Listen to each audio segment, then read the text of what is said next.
ॐ स्थापकाय च धर्मस्य सर्वधर्मस्वरूपिणे अवतारवरिष्ठाय रामकृष्णाय ते नमः।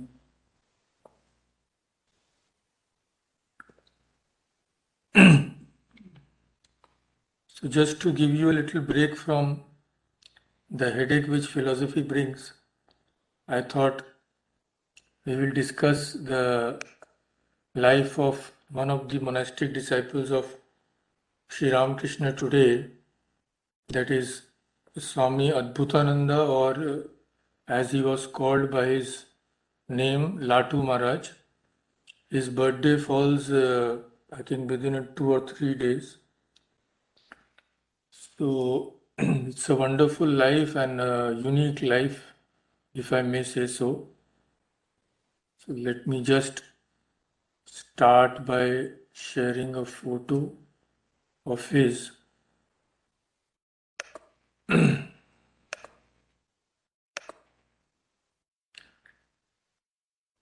So you can see that this was Swami Adbhutananda. Of course, this photo is taken at a fairly advanced stage. It is a part of a group photo. This was taken, there's a small place where I was at Advaita Ashrama, just walking distance. There is a place called Archanalaya. So one of Sri Ramakrishna's householder disciples, Devendranath Majumdar, established that. So this photo is a part of a group photo which was taken there, which you are seeing on your screen. There are only 3 photographs of Latu Maharaj which are existing, and all 3 are part of group photos. So the life which we are discussing today, about him, none other than Swami Vivekananda had said that Latu that is Swami Adbhutananda. So about him, Swami Vivekananda said that Latu is the greatest miracle of Sri Ramakrishna. Why? Because having absolutely no education, he has attained to the highest wisdom simply at the touch of the Master. Master means Sri Ramakrishna. So this is what Swami Vivekananda said. So in one sphere, the disciple had even surpassed his master. Like Swami Adbhutananda had even surpassed Sri Ramakrishna in one sphere. What was that sphere? In his ignorance of formal education. So Sri Ramakrishna could at least read and write, but with Swami Adbhutananda, there was no question at all of any reading or writing. So once Sri Ramakrishna had tried to teach Swami Adbhutananda the Bengali alphabets. So the first, like in English they have A, in Hindi and Bengali they have K. The first they have the vowels, and the first is K. So Sri Ramakrishna told Latu, say K. So Latu said Ka. Then again Sri Ramakrishna said, Arey, not Ka, K. So Latu again said Ka. Then Sri Ramakrishna said, if you say Ka to K, how will you pronounce Ka? So they tried many times, but this was one sphere in which even Sri Ramakrishna failed. So out of despair, he gave up all the attempts to educate Swami Adbhutananda. So we say that generally, each disciple of the master reflects one aspect of Sri Ramakrishna. So we can say that Swami Adbhutananda's mission was to show Sri Ramakrishna was not highly educated, as we know. So Swami Adbhutananda's life was meant to show that even without any sort of formal education or even without reading a book, his whole life, one can attain the highest knowledge of God. So a person who could not even pronounce the letters, at his feet, great scholars and philosophers used to sit and get solutions of their problems. Hmm. So another photo we can see of, let that photo go. One second.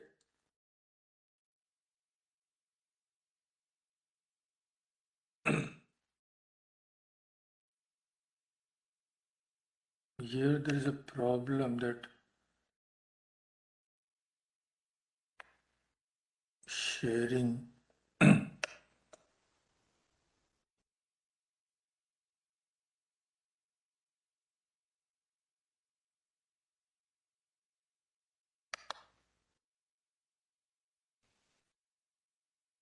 So one more photo I will show you.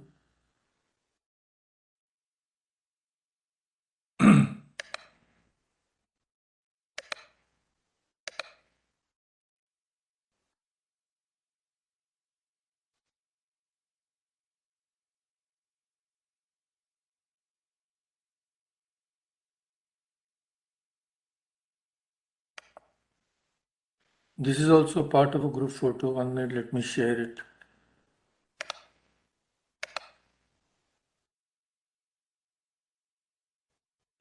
When I try to share it, 1 second.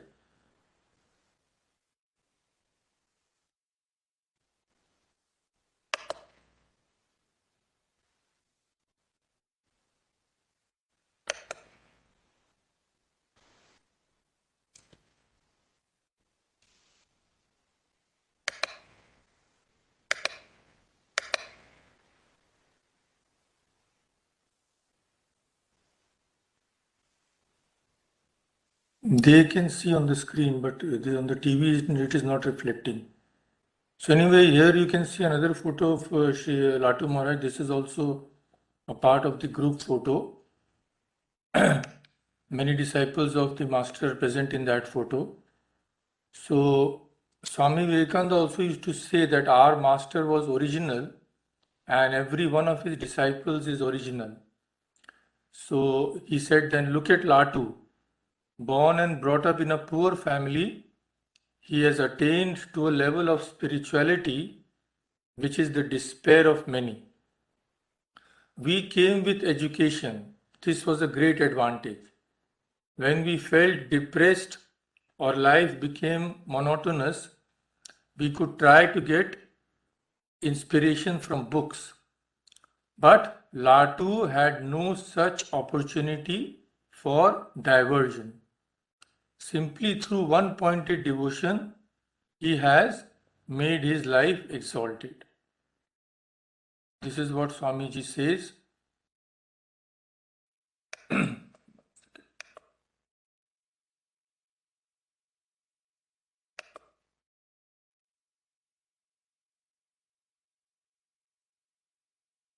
So, of course, we know that it did not matter that Latu Maharaj did not have any book learning, because true knowledge is the knowledge of reality, and according to Vedanta, the only reality is Brahman or Ishvara, and Latu had direct access to the fountainhead of knowledge, so to say, because he was a knower of God. Like one famous Christian saint has said, the study of philosophy is not that we may know what men have thought, but what the truth of things is. So, actual philosophy is that to know what is the truth of things, not what others have taught. So, and Sri Ramakrishna has also said that to one who has realized God, scriptures become as insignificant as straw. So even though this disciple of the master had no formal education, many scholars and philosophers would come to him because he was far above any book learning. He spoke from his experience. So the early name of Swami Adbhutananda was actually Rakturam. Rakturam. But this was shortened to Latu. Hmm. And he was born of very humble parents in a village in the district of Chhapra in Bihar. So again, I will try to show you where that village is for those who are not acquainted.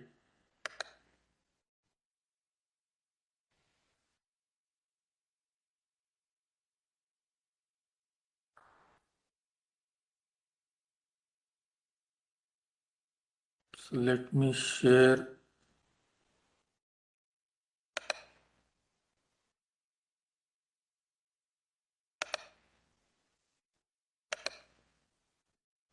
So you can see on this screen this red mark where it is, and for those who are present here, I will just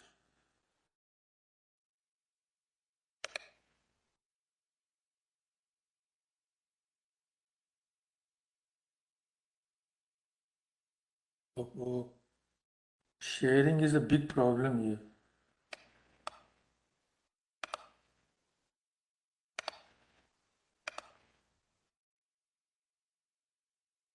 Yeah, now you can see. Now you can see. So this is the red mark is where that village is, and I will just zoom it. So this is the state of Bihar, and this is where Chhapra is. So you can see here zooming.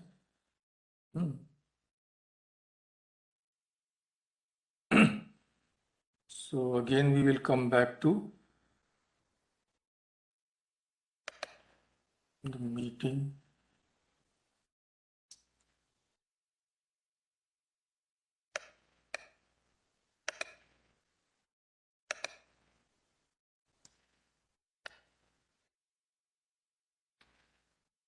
So his early life, of course, we know practically nothing, because if anybody used to ask him about his life, he would sharply answer that you are supposed to think of God, not about my life. So if you want to know anybody's life, you know the life of Sri Ramakrishna and Swami Vivekananda. You can write biographies on their life that will do good to the world.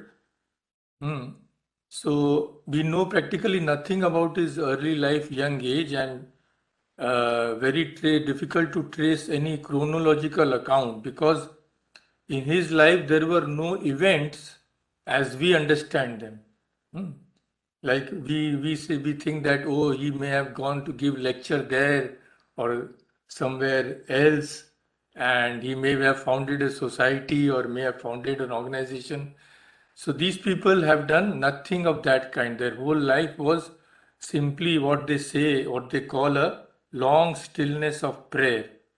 And many times he used to be out of touch with everyone. He loved solitude so much that he was in out of touch even with his brother disciples.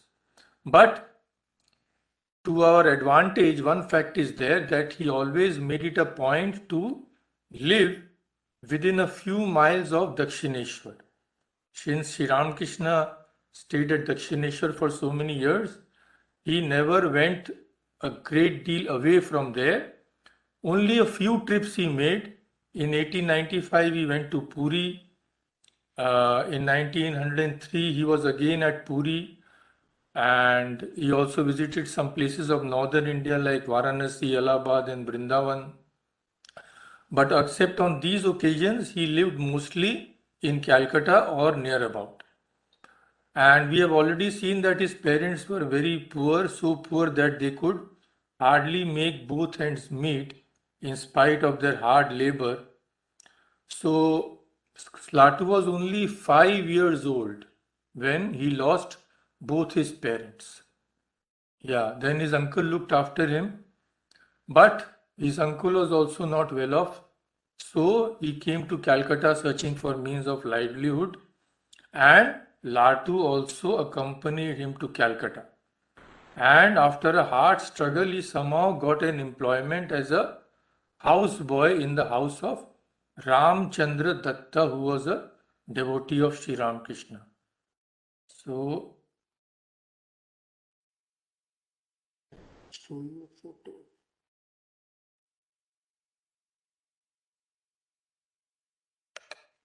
This is Ramchandra Datta. So,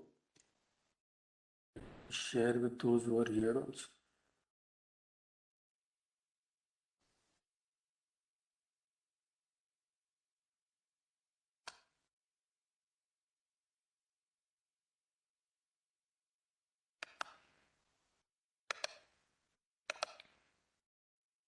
I hope you can see the photo of Ramchandra Datta, those who are online. So, at his place, Latu found employment. And we all know that Ramchandra Datta was a great devotee of Sri Ramakrishna. In fact, it was Ramchandra Datta only who took Swami Vivekananda for the first time to Sri Ramakrishna. So now we know that Ramchandra was a great devotee and his house had a religious atmosphere and religious discussions could be heard there. So this greatly influenced the mind of Latu. Especially, he was so young and so simple.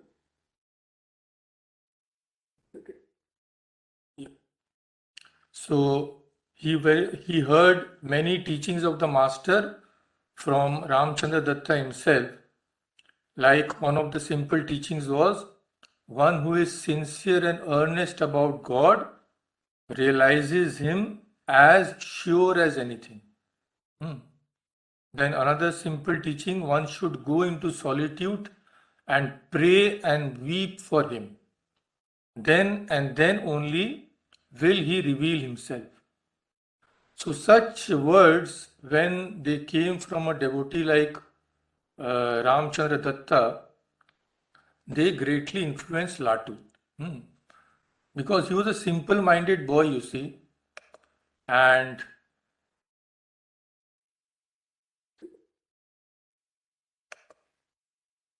yeah. So whatever he heard, he believed in, and immediately he started to put into practice. Like when these people with simple faith, when they hear one should go into solitude and pray and weep for God, and then God will reveal himself, they immediately start doing that. But when we hear it, we first doubt it, and then we start writing books and articles on that, but actually we never practice it. That is the problem.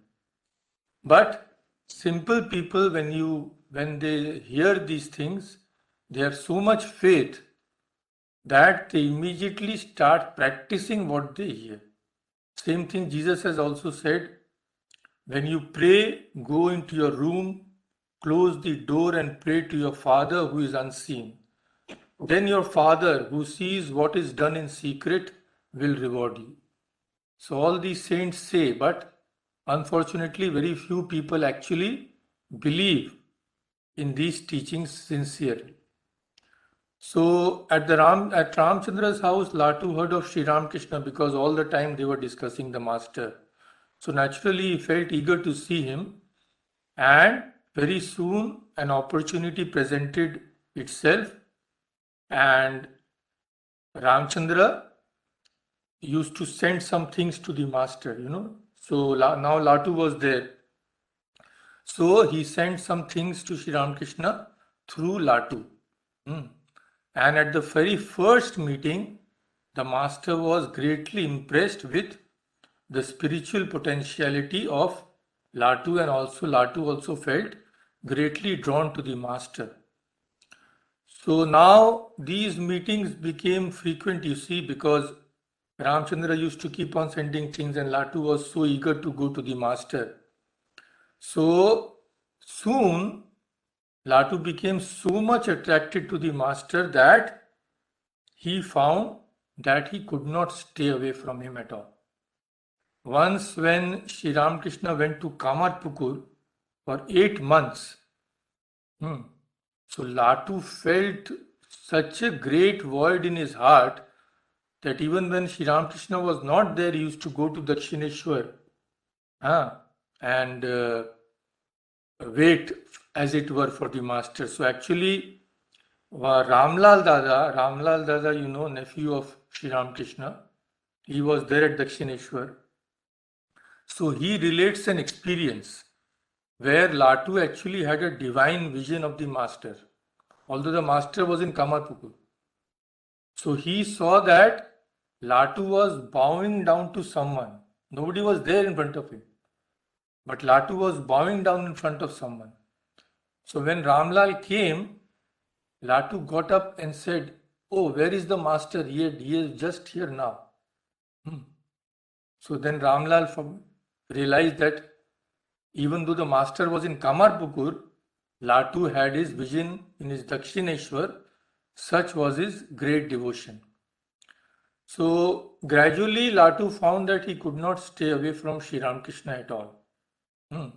So immediately he told Ramchandra that I cannot stay, I have to go to Dakshineshwar and serve the master. And Sri Ramakrishna also luckily needed someone to take care of him. So Ramchandra agreed and Latu began to live in Dakshineshwar with Sri Ramakrishna himself. So great event in his life. And of course, then the training started under the master. So as we have seen that the advantage with Latu was he had not read any great book on philosophy or anything. So as soon as the master told him something, he accepted it as gospel truth. Because he had no other contrary thoughts in his mind at all. And he would immediately put into practice. No time was wasted. So in his afterlife, when devotees used to come to him for instruction, Latu Maharaj used to say that you will simply talk and talk and talk and do nothing. That is your problem. So mere discussion and talking will not help in any way if you cannot put into practice. So whatever the master even hinted at, immediately Latu Maharaj would translate into action. Like once Sri Ramakrishna found that Latu Maharaj was he was sleeping. You see, he had to work very hard whole day. He had to serve Holy Mother and everything. So maybe he had become tired and just slept in the evening. So Sri Ramakrishna scolded him severely. He said, if you sleep in the evening, when will you meditate? So that one scolding, and Latu gave up sleeping at night as long as he lived.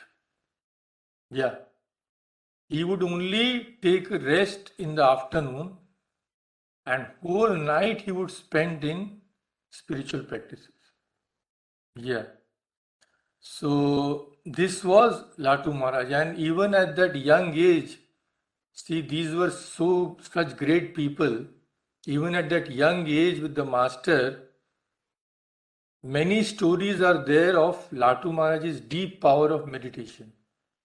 Unbelievable. One day he was meditating, sitting on the bank of the Ganga. So in high tide, what happens? That Ganges water comes, sometimes it overflows the banks. So flood tide came and Latu was surrounded by water. But he was so deep in meditation, he had absolutely forgotten the body. So the water is rising and Latu has no consciousness. Then somebody told Sri Ramakrishna. So Sri Ramakrishna immediately came and called Latu back to consciousness by calling him. And one day Latu went to meditate in one of the Shiva temples just before noon. So Shiva temples, you must have seen the photograph.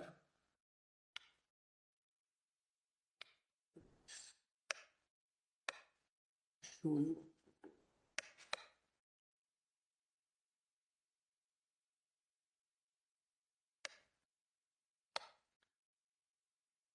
Sharing is a big problem. Yeah.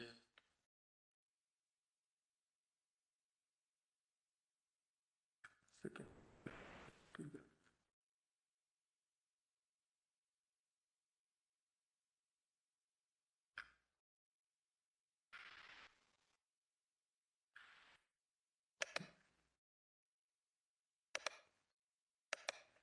So anyway, once Latu was meditating in one of the Shiva temples, and it was almost evening, but there was no news of Latu. So Sri Ramakrishna was anxious about him and sent someone to search for him. So it was found that Latu was deeply absorbed in meditation and his whole body was wet with perspiration. And on hearing this, Sri Ramakrishna came to the temple and began to fan Latu. So after some time, Latu, when he returned to the plane of normal consciousness, he felt greatly embarrassed, seeing that the master himself was fanning him. So actually, in those days, Latu Maharaj was in such high spiritual moods that with regard to him, Sri Ramakrishna himself once said that Latu will not come down, as it were, from his ecstatic condition. Such was the great spirituality of this disciple of the master. So now we know that from Dakshineshwar, when the master became ill, he was first transferred to Shampukur Bhati. From there he went to Kashipur Garden House. So Latu accompanied the master for both to Shampukur and Kashipur.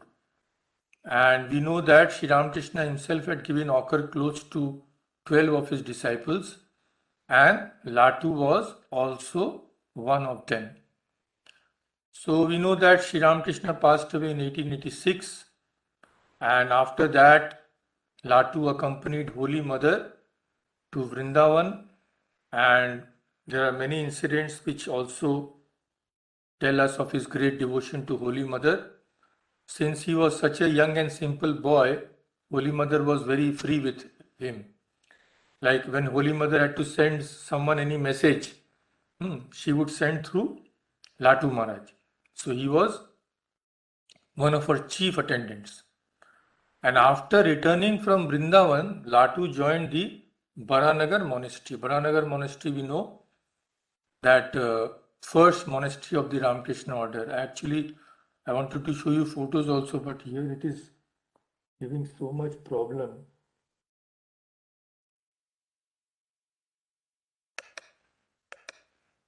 So this is the Shiva temple and this is the Shampukur. Let me, for those who don't know.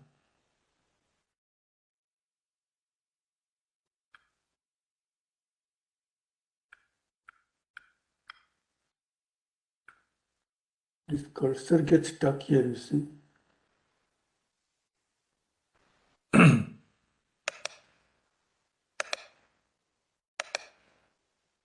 So I hope you can see this is the Shampukur Bhati. This was where the master had gone to, when he became ill. So I have gone there many times. The room in which Sri Ramakrishna stayed, that is now the shrine there. So all the talks and all are held there. And this photograph, this is Kashipur.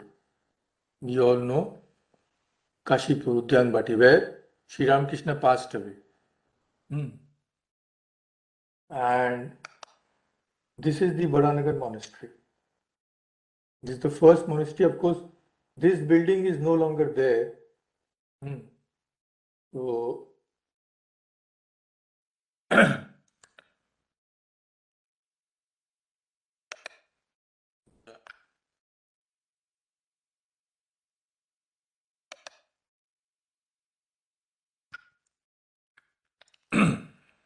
Now, in Baranagar monastery, we know that the disciples practiced very hard austerities, and for 1.5 years, Latu Maharaj was there. Day and night, he would be engaged in meditation and other spiritual practices. And he had no time, regular time for food and drink. His life was so much, he lived on such a plane that he had no fixed time for his meals. So the meal would be sent to his room because no one knew when he would get up from meditation. So, but it would see, sometimes it was seen that the meal which was sent in the afternoon was kept uneaten till night. He had no idea whether he had eaten or not. And because of his habit at night, when everybody used to go to sleep, Latu Maharaj used to quietly get up and start meditating. So, the japa is made on a rosary. You must have seen a rosary, those beads. So, he used to make japa at night on the rosary. So, once when everybody was sleeping, Sardananji, maybe he was sleeping next to Latu Maharaj at that time. So, at night, he found some cut sound is there. When that beads, there's a little sound, very little. So then Sardananji thought there must be a rat or something had come. Because Baranagar monastery, even below there were snakes. Yeah, they lived on second floor, but on the ground floor there were snakes at that time. Just imagine living there. So Sardananji thought maybe some rat or somebody had come. Then he lit a light. Then he saw that they were all sleeping, but Latu was meditating. So they began to make fun of him that, see, we are sleeping, but he wants to go ahead of us all. Yeah. So these are just some incidents. And as we know that Latu Maharaj not only had no fixed hours for meal, but he also had no fixed place of residence. So he spent 1.5 years in Baranagar, that is true, but he also stayed at some other places without a roof also sometimes. Like once he stayed on the bank of the Ganga itself. And just some chola, that what is in English, what it is called, gram or something. So sometimes just that chola he used to soak in water in the Ganga.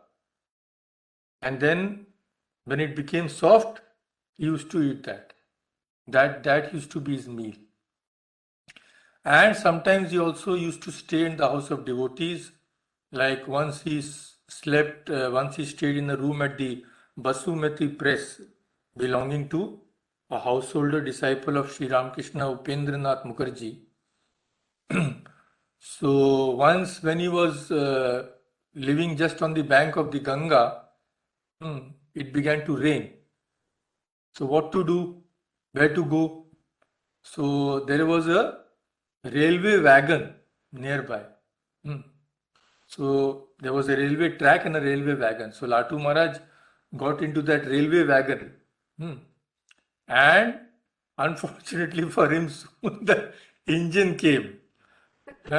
Engine came and dragged the wagon, and Latu Maharaj, what can he do? He has to wait. He cannot jump out. So by the time Latu Maharaj was conscious what was happening, he had gone a great distance. Nothing to do but to come back, walk back to his accustomed spot. So this was the way in which he lived. So we cannot even imagine that state when a man has practically no consciousness of his body most of the time. Otherwise, how can you live like that? It is impossible. So in 1895, we have seen that one of the places he visited, he went on a pilgrimage, was Puri. So in 1895, he went to Puri to have darshan of Lord Jagannath. That also I had a photo here. Let's show you.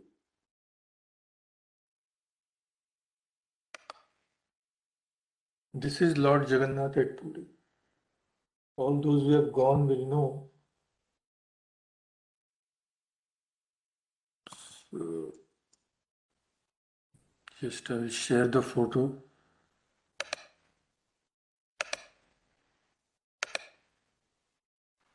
Huge temple complex, you can see.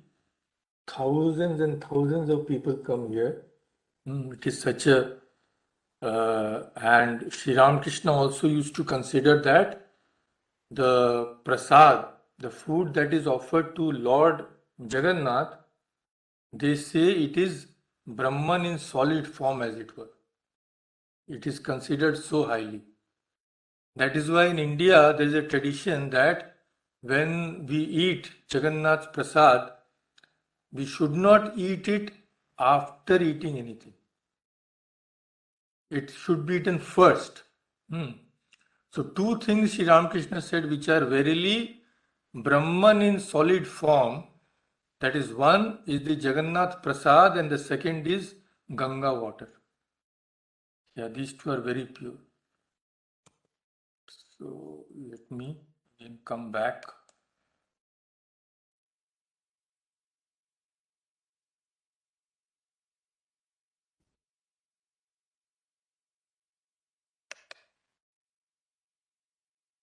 Yeah. So when he went to Puri in 1895, he asked for two boons from Lord Jagannath. So what can an all-renouncing sannyasi, what can he ask for? So those were very peculiar boons. First was understandable. He asked that he could engage himself in spiritual practices at one place without having a wandering habit. Going from place to place, sometimes that also becomes a obstacle. So Latu Maharaj prayed to Lord Jagannath that he should not develop this wandering habit. He should sit down in one place and perform sadhana. The second boon he asked was strange. He said that, give me a boon that whatever I eat, I can digest without any problem. So people asked him that, Maharaj, what is this strange boon? Why are you asking for a good digestion? This looks like a worldly thing, no? So Latu Maharaj said, it is not, I am not asking for any worldly gain. You see, if a monk has no fixed place, especially for him, of course, now it is modern, we have ashramas, we have regular food and all that. But these people, they used to live such a hard life, sometimes just by begging, and you don't know what you will get. So he said that I have to live in this way. And if my digestion power is not good, if my stomach becomes upset, then my mind will go to the body and I will not be able to think of God. So this was the reason he asked for this strange boon, that whatever he eat could be digested, so that maintaining his health, preserving his health, he could devote himself to spiritual practices. Now we know that Ramchandra Datta was the person who had taken Latu to Sri Ramakrishna. So in 1898, Ramchandra Datta became very ill and he was on his deathbed. So Latu Maharaj promptly came and served him for 3 weeks. He served his old master, and even when Ramchandra Datta's wife, who Latu used to consider as his mother, when she became ill, Latu also served her with great devotion.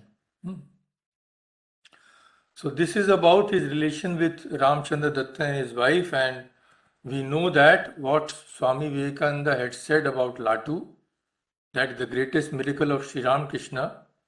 So in fun, sometimes Swamiji would even call him Plato. Plato and Latu, you see, they are similar sounding. And Plato, such a great philosopher, Greek philosopher. So it was an indirect praise from Swami Vivekananda. So indirect praise for Latu Maharaj for his great spiritual wisdom. And all the disciples of the master, they used to have so much fun, etc., with each other. So Latu was absolutely unlettered. So once he had gone somewhere with Swami Vivekananda. Swami Vivekananda had visited a temple once. So in Kashmir, actually, when Swami Vivekananda had gone to Kashmir, he had taken Latu Maharaj with him. So he visited a temple there. So Swami Vivekananda said that by the looks of it, it looks like this temple is about 2 or 3,000 years old. So Latu Maharaj said, just by seeing the temple, how can you make out that it is 3,000 years old? Huh? You were there at 3,000 years before. How can you say that? So now Swami Vivekananda, what will he say? He said, Latu, there are many things from which you can tell. Now, if you had education, I could explain to you that why I am saying this. So if anyone would have been in place of Latu Maharaj, maybe he would have been embarrassed. Oh, I am not educated, that's why I can't understand. But Latu Maharaj, he said, oh, I am uneducated and you are educated. So your education is such that even to an unlettered person you cannot explain why this temple you think that it is 3,000 years old. So everybody burst out in laughter. Now, so Latu Maharaj did not stay in any particular place not because that he did not want to stay, but because he hated that anyone should be put into any inconvenience for it. Because his life did not follow a particular pattern. He used to stay on a different plane. Like once Swami Vivekananda made a rule that all the monks in Belur Math should get up with the rising bell. There was a rising bell. Everyone has to get up and go into the shrine to meditate. So as soon as Latu Maharaj heard of the rule, he was seen leaving Belur Math. So Swami Vivekananda said, where are you going? He said, you have made so many rules. Now my mind has not yet attained a state where you will ring a bell and immediately it will count down for meditation. So this kind of routine thing I cannot stand. So Latu Maharaj said, Swamiji said, okay, you come back. You need not obey any rule. This is not for you. This is for the young people. So, but in 1903, Latu Maharaj was finally persuaded to take up his residence at the house of the great devotee Balram Bose. Now, I want to show you the picture.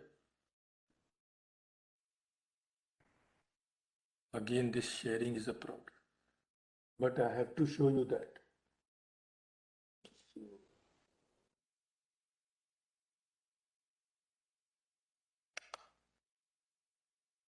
This is a photo. This is a group photo. So let me share that with everybody. First, I'll share a group photo which was taken at Alam Bazar Mutt. And here you can see all the disciples of the Master. Swamiji is not there. Maybe Swamiji had gone to the west at that time. So now I will show you a photo of the Balram Mandir. See, this is the gate to the Balram Mandir. So why I've shared this photo, because from this you can have an idea. Of course, we have gone there many times and we have seen that where the room in which Latu Maharaj lived, it is still preserved very much. So here I will tell you where the room is. As soon as you enter this gate, you see the courtyard there. Now, when you go to the steps of the courtyard, just the steps, and you turn right, so that is where the room of Latu Maharaj was. I will show you another photo. you can have an idea. This courtyard you see here, so these steps are there. So just here where my cursor is, this place, just below this, behind this pillar, that was the room in which Latu Maharaj stayed. That is why I wanted to show you this photograph specially.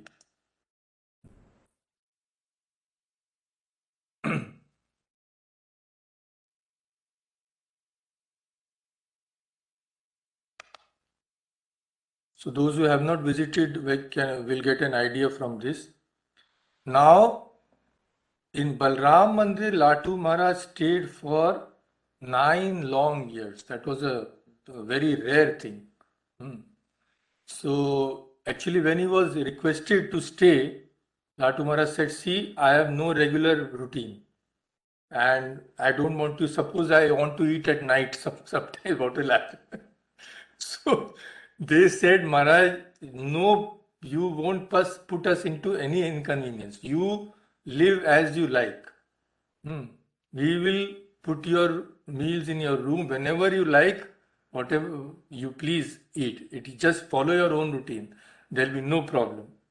So since Balram Basu's family was so devoted, so they said it will be a blessing for us if you stay with us, not any far from being any inconvenience. So then Latu Maharaj agreed.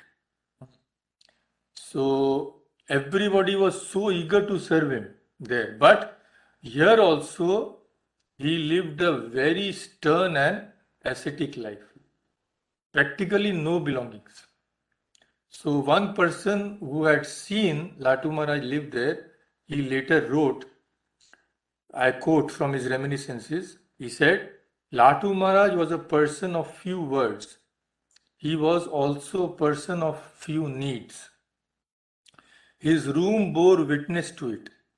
It lay immediately to the right of the house entrance. As soon as you enter, just right. The door was nearly always open. And as one passed by the door, one could see the large empty space with a small thin mat on the floor. At the far end, there was a low table for a bed. And on one side, a few half dead embers in an open hearth, and on them a pot of tea. So imagine the room. The room is completely bare, a thin mat, and a low table which will serve as his bed. And some ember, some coal is there. Maybe there was a fireplace or something, and there a pot of tea was there. So that person devotee says, I suspect that the pot of tea represented the whole of Latu Maharaj's concession to his body. So in this room, Latu Maharaj passed the whole day almost alone, absorbed in his thoughts. Only in the morning and evening he could be found talking with persons who approached him for problems they may be facing in their spiritual life. So outwardly, Latu Maharaj used to remain very, look very stern and all. But when he was in a mood to talk and mix with people, he was very free and sociable. It's a he had absolutely no trace of egotism. So he used to mix with everybody very freely. So once even a drunkard came. A drunkard came and at midnight, that too, with some articles of food. So he came and told Latu Maharaj that you please take a little of this so I can have this as prasad. So even to him, even at that odd hour, Latu Maharaj did not deny. So when a person asked him that how could he stand that situation, that man is reeling with this. So Latu Maharaj said, all these people want is a little sympathy and love. So why shouldn't we give them that? And another devotee one day came then maybe it was raining outside, so his clothes were completely wet. He could fall ill.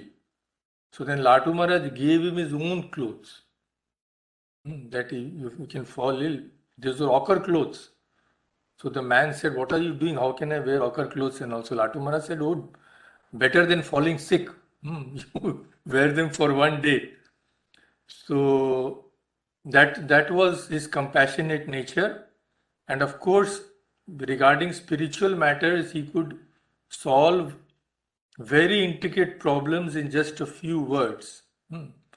Like it is a great dilemma in Vedanta that we feel ourselves to be finite, but Vedanta says that we are infinite. So how can these two things be compatible? How can our experience of being finite and in reality being infinite, how can these be combined? So that is what one person asked him. How can it be possible that I am the soul, I being finite and the soul being infinite?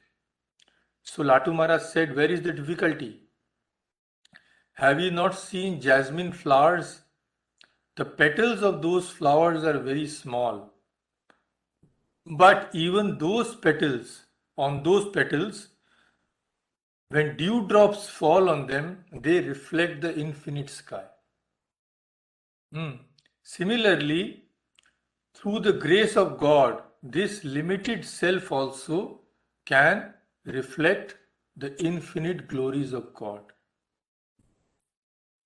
And another beautiful answer he gave, one person asked him that how does the life of a devotee express divinity? How can we get a glimpse of devotee from a devotee's life? So Latu Maharaj says there is a sitar or any musical instrument. So when the sitar is played, does it not bring out beautiful music? When the sitar is still, nothing happens. But when we play it, beautiful music comes out. Similarly, the life of a devotee also manifests divinity just as a musical instrument brings out music. So beautiful example. And although he had no book learning, but since he was such a great God realized person, when any scriptural statement he would hear, very high states of spirituality also, he could immediately relate to his own experience. So once there was a scholar who was lecturing on the Katha Upanishad, and Latu Maharaj had heard him. So there is a verse of the Katha Upanishad which says that the Purusha of the size of a thumb, the inner soul, dwells always in the heart of every being. The soul or God dwells within every being. But what is our problem? Our problem is that we mix the soul and the body. So this verse of the Kathopanishad says that the soul dwells in the heart of every being, but one should separate him from the body with patience as a stalk from a grass. So like a stalk or a grass we separate with great patience. They are so thin, so very difficult to separate. Similarly, a yogi in meditation, he should separate his soul from the body. Only then he becomes free. So Latu Maharaj, immediately when he heard that, he was filled with joy. And he said, yes, that scholar has told the right thing. Because he is relating with his own experience, how he himself has separated the soul from his own body. So he grew so excited that Swami Shuddhananda actually, in those days, Swami Shuddhananda, disciple of Swami Vivekananda. So he used to stay with Latu Maharaj in those days. So when he heard that, Latu Maharaj got so excited that even sometimes in the dead of night, he would wake up Shuddhananda and say, Shuddhananda, the Pandit had said the right thing. Hmm? The Pandit had said the absolutely correct thing. Such was his joy. And sometimes in the middle of the night, he would ask Shuddhananda, Shuddhananda, get up, recite the Gita to me. To him, night and day were the same. Of course, Shuddhananda ji was so devoted that whatever Latu Maharaj, whatever he said, it was a command from him for him. So naturally, he recited the Gita whenever he was requested to do so. So these, in general, are the general events of his life. We will go into details in further when we talk in detail about the lives of the direct disciples. Now we come to the end because he lived such an austere life that his health was soon shattered. And after remaining for 9 years in Balram Mandir, in 1912, he left Kolkata for Varanasi. And he stayed in Varanasi till the end. So the last 2 or 3 years of his life, various diseases he suffered, but he remained as negligent to the body as ever. He said, it is a great botheration to have a body. Just imagine. So this is the attitude of spiritual people, and you can compare them with our attitude. So, and in the last year of his life, he had a blister on his leg which developed gangrene. So there was only operation was the only way. So the surgeon used to come for operation, and in the course of the last 4 days, he was daily operated upon twice or thrice. So that pain, just imagine. And the wonder was that he was given no anesthesia. Absolutely nothing. And when the operation was done, if you saw him, you would feel that somebody else, the operation was done on somebody else's body. Unbelievable. Absolutely, he could detach his mind from his body absolutely at will. There was not the slightest indication of any pain.